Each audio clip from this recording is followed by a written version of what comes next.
and thank you for joining the channel once again. Join me as we take a look around St Saviours Church in Dartmouth. It's a superb medieval building that rightly features in Simon Jenkins' popular book England's 1,000 Best Churches. The church dates primarily from the 14th century, but the story of its origins go back almost a century earlier in time. In 1286, King Edward I was visiting Dartmouth as part of preparations for launching an invasion to France.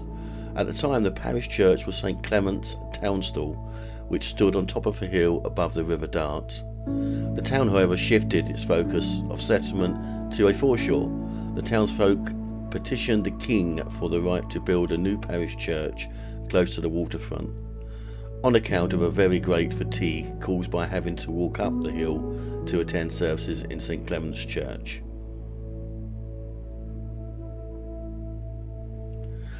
King Edward acquiesced and granted the townsfolk permission to build a new church, but there's one problem: he hadn't consulted the Bishop of Exeter or the Abbot of Torre at Torquay.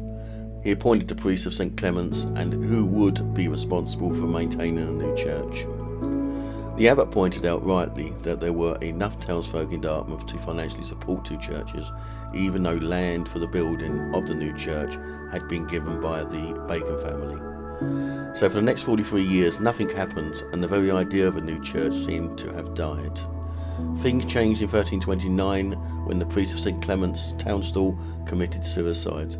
This was considered a grave sin by the Catholic Church, and the Abbot of Torre decided to punish the parish by banning all church services, including christenings, burials and marriages.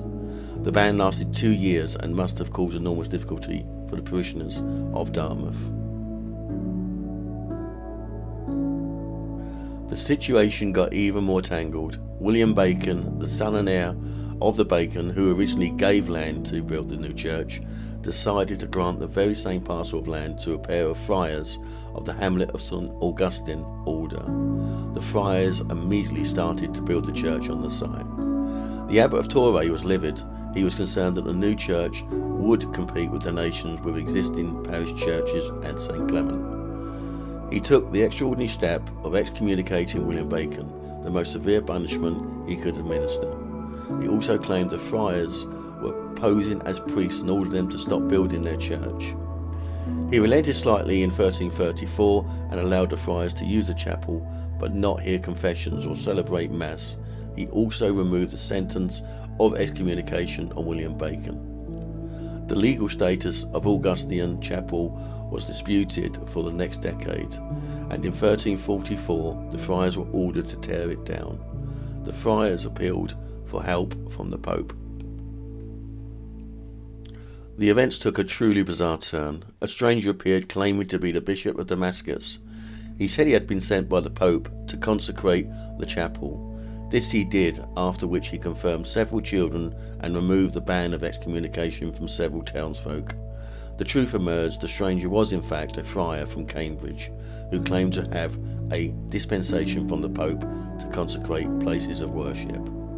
The consecration was not officially recognised, and the legal battles over the friars' chapel continued.